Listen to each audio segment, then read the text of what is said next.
back to my channel. In today's video, I will be doing these blinged out polygel nails with my non-dominant hand, so stay tuned for the full tutorial. All products will be in the description, and as always, I have more polygel and press-on nail art tutorials on my page that you can check out. So let's start off with nail prep. We're gonna start by gently pushing back the cuticle with our cuticle pusher. So I will be doing my nails with my non-dominant hand in this video, which is something I know a lot of people struggle with. So I'm right-handed, so I'll be doing my nails with my left hand, and you can see how I go through that process step by step. So prep is really important to help make sure that your nails last. So I try to take my time here and make sure that I'm pushing back the cuticle thoroughly, but that I'm being very gentle as well. But I am making sure that I go from side to side and that I don't miss out on those corners either. And then you can also take the scraper tool on the other side and just gently remove any of that cuticle that's maybe coming up, especially if you haven't done your nails in a while, which was the case for me. Next, I take a 240 grit sanding band from Pana. This is a very fine grit sanding band, so it's not coarse at all. So I will take that and run it along my hand file to remove any rough edges, and then I will run it along the nail. I do this at a very low speed, about 3 to 4 RPMs. We're removing the shine here, and then we're removing any cuticle that may be left. This is really just to help make sure that we have a nice, clean nail plate before we go in with the rest of our prep routine. And if you want to shorten your natural nails, you can. I like my natural nails really short. I say this in like every video, but that's just a personal preference, so you can definitely shorten your nails if you'd like. Now I dehydrate with Young Nail Swipe. This is really important for retention, dehydrating the nails and removing any oils, so your nails should be looking very dry at this point. Next, I go ahead and size up my nail tips and make sure they fit sidewall to sidewall. Using the right size nail tip is also important for retention. If they're too big or too small, they're likely not going to last very long. Then I just take some Young Nails brush on glue and I use the applicator to apply some on the inside. Not too much and not too little, just enough to help it spread evenly and secure it to the nail. I press down for about 10 seconds with some firm pressure, and that usually does the trick to help it stay. You could also try applying a pressure from like different sides if you feel like the sides are not like glued on enough, or on the top of the nail. Also, these are the tapered square nail tips from the dabouijebar, so I will have them linked below as well with the information. Now taking my nail tip cutter with some mini magnets attached to it, I'm just trimming the nails. This is the best hack ever. It just helps ensure that all your nails are the same size without you having to measure them out. Highly recommend it. Now we're just gonna file down a little bit on the nail tip. We're just gonna make sure that it's nice and flush with the natural nail. Do not drill on the natural nail, only on the nail tip itself, and you can remove the shine on the rest of the nail tips so that we have a nice anchor for everything to stick to. Just removing that dust with the manicure brush and some rubbing alcohol. Once that's dry, I'm gonna take some Young Nails Protein Bond. This is a really amazing primer if you haven't tried it out. It really helps your nails last a lot longer. It also creates like a sticky anchor for your nail products so that they just last much longer and that they don't just like pop right off your nail bed. So this is also a really important part of my prep routine. I apply a really nice even layer and make sure that I get all parts of the natural nail as I can. Step before application is gel base coat. Using a gel base coat is super important for polygel. Polygel is a hybrid gel. It's a combination of acrylic and gel, so you do need a base gel with it. So I'm using Madam Glam here. You can use whatever base gel of your choice, but just make sure that you're using a nice even layer on each nail, including the nail tip and the natural nail, and that you're fully curing it, and do not wipe off the sticky layer. You want it to stay sticky. This is again going to create an anchor for your polygel to adhere to. I'm taking some 70% isopropyl alcohol in my dappen dish. This is the liquid we'll be using to help mold our polygel. This is the brush I'm using, the Katz Kalinsky two-way brush, and we're going to use Makart's Puce polygel. Just working my brush into that liquid, just making sure that my brush is not too dry and not too wet. I like to drain it on a lint-free wipe or on the sides of my dish. So you don't want to use too much slip solution, just the right amount.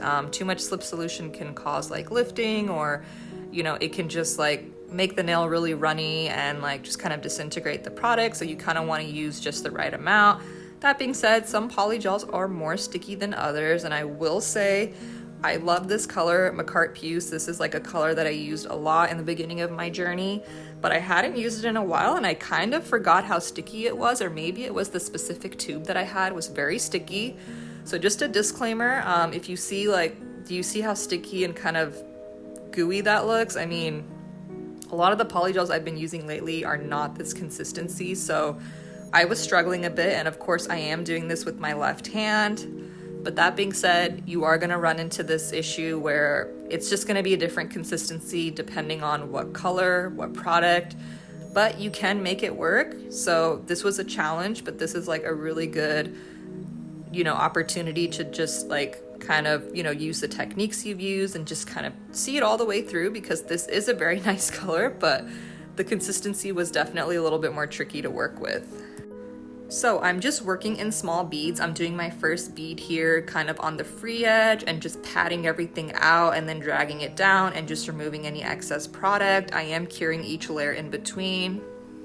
So when you place your bead down, you want to focus on this patting motion first. This is just kind of help like spread out the product a little bit, flatten it, and then you can start dragging it down the nail once it's kind of generally placed on the nail.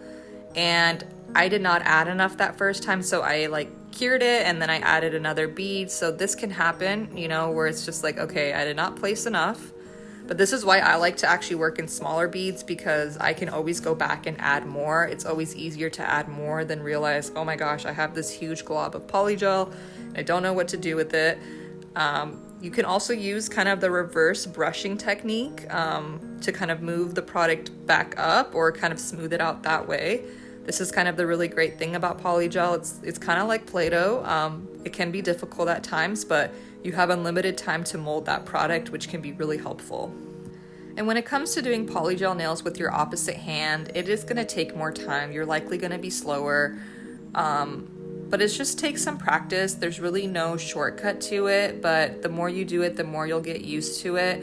And it really helps to kind of brace your hand. So like I have my thumb against the finger that I'm applying the polygel on. Just try to stabilize your hands and your brush as much as possible and really just focus on, the technique that you're using. So, patting that polygel down and then working on dragging it out. Just take it step by step and you will improve over time and be more comfortable with doing nails with your opposite hand.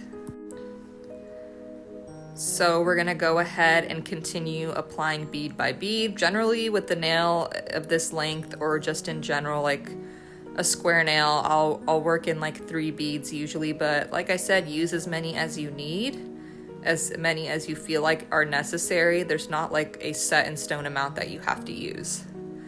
And for the cuticle bead, definitely place it not right at the cuticle, but like below it, and then you can inch your way towards the cuticle and then tuck the product into the cuticle as flush as you can. So I'm using the corners of my brush to just tuck that into the cuticle and then leaving the bulk of the product towards the middle to kind of build the apex and then dragging the rest down.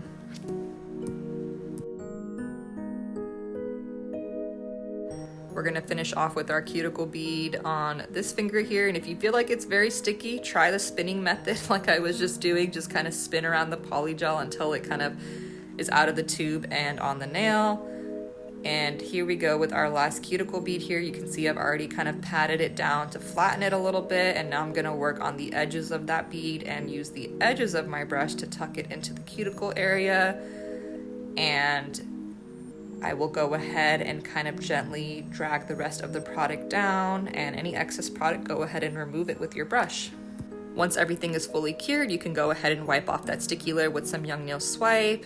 And if you're feeling like your application's looking a little bit bulky, a little bit off, especially because we're doing our nails with our opposite hand, don't worry, because shaping is where all the magic happens and we're gonna pull everything together. We're just getting our Young Nails dust collector ready, and our glasses and our mask, and then our Melody Susie e-file. All of these will be linked in the description below. And then we're gonna start off with a 5-in-1 fine grit drill bit from Pana. The reason it's called a 5-in-1 bit is because there's just like so many different parts of it that you can use, like multiple uses. So like you can use the tapered end for the cuticle area, you can use like the parts towards the bottom to like just kind of debulk, and on the rest of the nail. So anyways, I like to start with the cuticle area first. I just like to clean it up and make sure everything is nice and flush. This is where I'm basically sealing the cuticle more or less. The reason I like to do this first is because it really helps me kind of map out and see where I need to do more shaping and where I don't need to. I think one thing I really learned with shaping in my nail journey is like, if you don't need to shape, don't do it. Like we see these routines And we think like, okay, I have to do each step, I have to keep filing that area, but if it doesn't need to be filed, don't file it, because you'll just end up removing more product than you need to, or you could ruin the shape.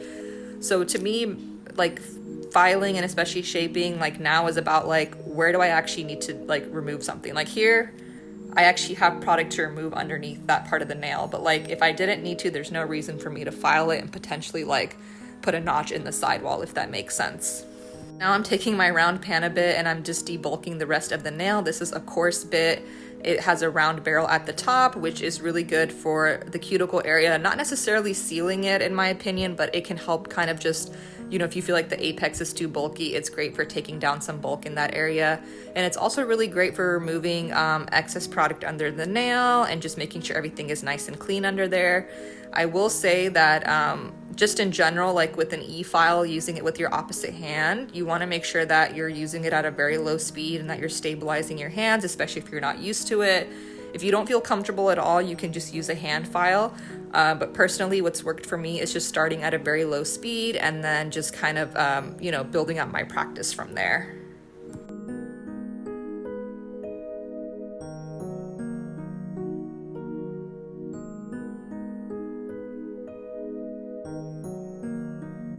Now we are gonna hand file with our 80/80 grit hand files. If you haven't tried an 80/80 grit hand file, I would highly recommend it.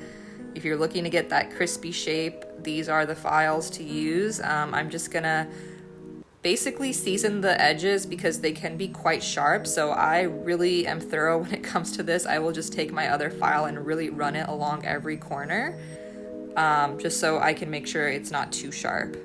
So the first thing I start with is just running it along those sidewalls. So we did remove some excess product with the e-file, but the hand file really helps ensure that it's like really nice and clean under there. There's some things that a hand file can do that an e-file can, and vice versa.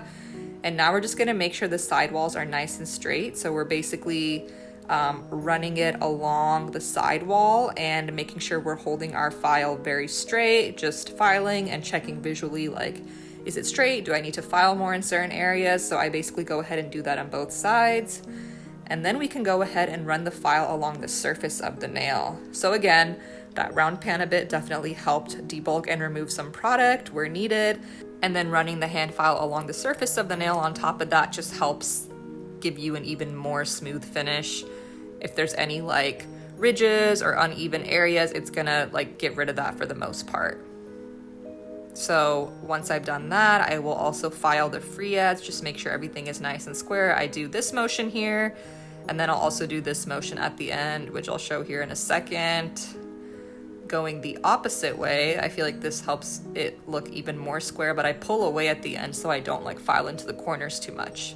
You can see it looks a lot better than what we started with, so then we're gonna go ahead and repeat that on the rest of the nails, just running the file under the nail. And then I like to line up my file and actually see like where I need to file to make it a little bit more straight. So I really needed to focus on the middle part here more than anything. That's where it was kind of sticking out. Just trying to keep my file as straight as possible against the nail. And you can see that it's already looking much better on that side. And hand filing with your opposite hand can definitely be uncomfortable and difficult, especially because we're just not used to doing that type of motion with our opposite hand, and our muscles in that hand just aren't used to it or as strong. So while you get used to it and practice more, it will get better. But in the meantime, you can hold your file still and move your nail against the file instead, if that makes it easier, or kind of do a combination of both, which is kind of what I'm doing. And you can buff your nails at the end before we get into nail art, or what I like to do is just take that same very fine grit sanding band and run it along the surface of the nail one more time, just so we remove any scratches or nicks and we can get into nail art. But we got to remove that dust as well with a lint-free wipe, and then we will be ready for nail art. So we are going to be using these pixie crystals from Young Nails in today's video, and I'm super excited to try these out. These are basically like mini glass crystals, I believe. Young Nails sells a variety of them. But before we go ahead and apply them, we're gonna top coat everything. Just seal it all in, top coat all 5 nails with our Coupa Gel top coat. and cure that in our lamp, because when we go to apply the crystals, we want to make sure they're only sticking to part of the nail. So top coating the rest of the nail will kind of help ensure that.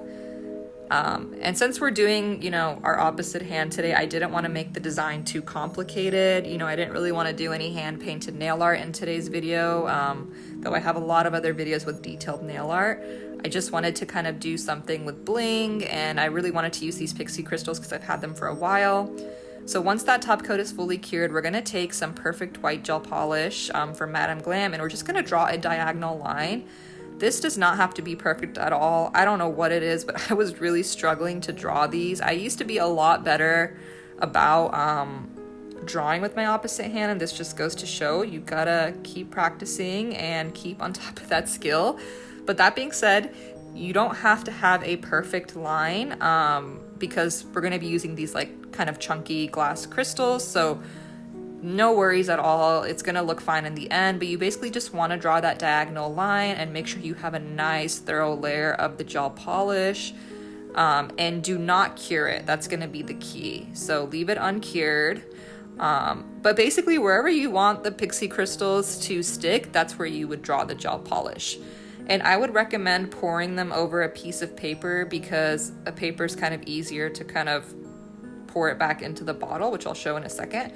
But basically you just dump the crystals over your nail and you can see they stick really well. I just wanted to make sure I removed any excess gel polish under the nail and kind of just pushed all the crystals into place. I didn't want my nails to look too bulky on the sides where I had applied them there, so you can definitely use a lint-free wipe to do that. And then you can fully cure it in your lamp and they should stick perfectly fine. So here we go, just drawing another diagonal line on our next nail. Doesn't have to be perfect. It's gonna look fine once you put the crystals. This is really not like supposed to be a complicated hand-painted nail art. We're not focusing on that in this video. We're just focusing on doing some simple blinged out nails, and we're just gonna fill in the rest with the gel polish. I like to use the brush from the bottle, just makes it easier and faster, and then I'm just removing any excess polish, but we are leaving everything uncured so that the crystals do stick. And then you can go ahead and pour the crystals over the nail. Just do it over your piece of paper. Make sure you're trying to get like an even coverage, but you can take just like the edges and kind of tap on them, remove any excess, remove any that kind of maybe hanging over before we cure everything in our lamp. And this is what I meant by the paper. It's just so much easier to pick up and pour everything back into the bottle so we don't waste any. And while I finished pouring back in all the crystals, I basically just went ahead and repeated that design on the other hands with the white gel polish, pouring the crystals over it and then curing it. This is a super easy and simple blinged out design that you can do with your opposite hand, and the pixie crystals are fun to work with. So I hope you enjoyed this video. All products will be in the description. Thank you for watching, and stay tuned for my next weekly nail tutorial.